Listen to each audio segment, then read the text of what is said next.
இரத்த தானம் வழங்கும் தன்னார்வலர்களின் பெயரில் மெகா மோசடி நடப்பது அம்பலமாகியுள்ளது. நோயாளிகளை காக்க போராடும் உறவினர்களை குறிவைத்து ஏமாற்றும் மர்ம நபர்கள் மீது கருணை காட்டாமல் நடவடிக்கை எடுக்கப்படுமா? அரசு மற்றும் தனியார் மருத்துவமனையில் சிகிச்சை பெறுபவர்களுக்கு தினம் தினம் லட்சக்கணக்கான யூனிட் ரத்தம் தேவைப்படுகிறது. சிகிச்சைக்கு தேவைப்படக்கூடிய இரத்த வகைகளை அவர்களின் உறவினர்கள் சமூக வலைதளங்களில் தெரிவிப்பது வழக்கமாகிவிட்டது. இதனை பார்க்கும் தன்னார்வலர்கள் அந்த உறவினர்களை தொடர்பு கொண்டு இலவசமாக ரத்தம் வழங்குவார்கள். தன்னார்வலர்கள் ரத்தம் கொடுப்பதற்கு மருத்துவமனைகளோ ரத்தம் கொடுக்கக்கூடிய தன்னார்வலர்களோ பணம் வாங்குவதில்லை. இதை ஒரு சேவையாக நினைத்து இலவசமாக செய்து வருகின்றனர். இந்நிலையில் ரத்தம் தேவைப்படுவதை பயன்படுத்தி சில மர்ம நபர்கள் தன்னார்வலர்கள் பெயரில் மோசடியில் இறங்கி உள்ளனர். ரத்தம் தேவைப்படுபவர்களின் செல்போன் எண்ணை தெரிந்து கொண்டு அவர்களிடம் மோசடி நபர்கள் போனில் பேசுகின்றனர். தங்களுக்கு தேவையான ரத்தம் இருப்பதாகவும் மருத்துவமனை வந்து செல்ல போக்குவரத்திற்கு மட்டும் பணம் கொடுத்தால் உடனே வந்து விடுவதாகவும் தெரிவிக்கின்றனர். உயிருக்கு போராடும் உறவினர்களுக்கு எப்படியாவது ரத்தம் கிடைத்தால் போதும் என்று நினைத்து கேட்கும் பணத்தை யோசிக்காமல் ஜிபே மூலமாக செலுத்தி விடுகின்றனர். பணம் செலுத்திய பிறகு அவர்களை தொடர்பு கொண்டால் வந்து கொண்டே இருக்கிறோம் என்று கூறும் மர்ம நபர்கள் பல மணி நேரம் ஆகியும் வருவதில்லை. இறுதியில் சம்பந்தப்பட்ட செல்போன் எண்களை பிளாக் செய்துவிட்டு கிடைத்த பணத்துடன் சென்று விடுகின்றனர். இன்னும் சிலர் வரும் வழியில் கார் ரிப்பேர் ஆகிவிட்டது, அதை சரி செய்ய பணம் தேவைப்படுகிறது என்று சொல்லி மேலும் ஒரு தொகையை கறந்து விடுகின்றனர். கடைசி வரை மோசடி நபர்கள் வராமல் இருக்க அதற்கு பிறகே ஏமாற்றப்பட்டு விட்டோம் என்பதை ரத்தம் தேவைப்படுவோர் உணர்கின்றனர். இதேபோல தஞ்சை அரசு மருத்துவமனையில் கலைச்செல்வன் என்பவரின் உறவினர் சேர்க்கப்பட அவருக்கும் ஏபி பாசிட்டிவ் ரத்தம் தேவைப்பட்டுள்ளது.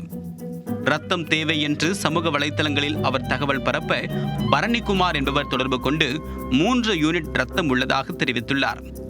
போக்குவரத்து மற்றும் உணவுக்கு மட்டும் 700 ரூபாய் ஜிபேயில் அனுப்புமாறும் அவர் கேட்க ரத்தம் கிடைத்துவிட்ட மகிழ்ச்சியில் கலைச்செல்வனும் உடனே அனுப்பியிருக்கிறார். பணம் செலுத்தி நீண்ட நேரத்திற்கு பிறகே ஏமாற்றப்பட்டது அவருக்கு தெரிய வந்துள்ளது. அதைத் தொடர்ந்து நடத்தப்பட்ட விசாரணையில் அதே நபர் தஞ்சை அரசு மருத்துவமனையில் பலரிடம் மோசடி செய்திருப்பது தெரிய வந்தது. ஒரு 5 நாளாக தேடிக்கிட்டு இருக்கேன் சார். பிளட்டுக்காண்டி ஒரு போட்டிருக்கோம், குரூப்பில் வலைதளத்தில் போயிட்டுருக்கு. எல்லாம் கால் பண்ணாங்க, இது மாதிரி நாங்கள் தேடுறோம் கொடுக்குறோம் அப்படி சொல்லிட்டு இருக்க வரையில் இவங்க தான் ஃபஸ்ட்டு அவங்களா கால் பண்ணி பிளட்டு இருக்குன்னு கால் பண்ணவங்க இவங்க தான் ஃபோன் பண்ணி 3 நபர் இருக்காங்க. ஏபி பாசிட்டிவ்ங்கிற பேரில் 3 நபர் இருக்காங்க. அவங்கள கூட்டிகிட்டு வரதுக்கு தான் பெட்ரோல் செலவுக்கு காசு வேணும் அப்படின்னு கேட்டாங்க. பெட்ரோல் செலவும் சாப்பாடும் சாப்பிட்டா தான் அவங்க பிளட்டுக்காண்டி இது கொடுக்க முடியும் அப்படின்னு சொன்னதுனால நான் இது பண்ணியிருக்கேன் சார். ஆமாம் சார், இது மட்டும் இல்லை அவங்க பேரில் வந்து நிறைய கேஸும் இருக்குது. பரதிக்குமாருங்கிற பேரில் நிறைய கேஸும் இருக்குன்னு நம்ம பிளட்டு டொனேட்டில் பேசி இது பண்ணியிருக்கோம். இதே மாதிரி கும்பல் நிறையா தெரியுது. நிறைய நம்பர் இருக்குது. ஒரு 21 நம்பர் அதே மாதிரி இருக்குது சார். எனக்கு நடந்த நிபர்கள் மாதிரி யாருக்கும் நடக்கக்கூடாது. ரத்தம் வழங்கக்கூடிய தன்னார்வலர்கள் யாரும் பணம் வாங்குவதில்லை. ரத்தம் வழங்கும் இளைஞர்கள் மற்றும் பல்வேறு அமைப்பினர் இதனை சேவையாகவே செய்து வருகின்றனர். ஆனால் இதை பயன்படுத்தி மோசடி நபர்கள் பணம் பறிப்பது வேதனையாக உள்ளது என்று தன்னார்வலர்கள் தெரிவித்துள்ளனர். ரத்தம் வழங்க வருகிறோம், பணம் தாருங்கள் என்று யாராவது கேட்டால் அவர்கள் மோசடி நபர்கள் என்று புரிந்து கொண்டு அவர்களை தவிர்ப்பதுதான் சிறந்த வழி என்றும் தன்னார்வலர்கள் தெரிவித்துள்ளனர்.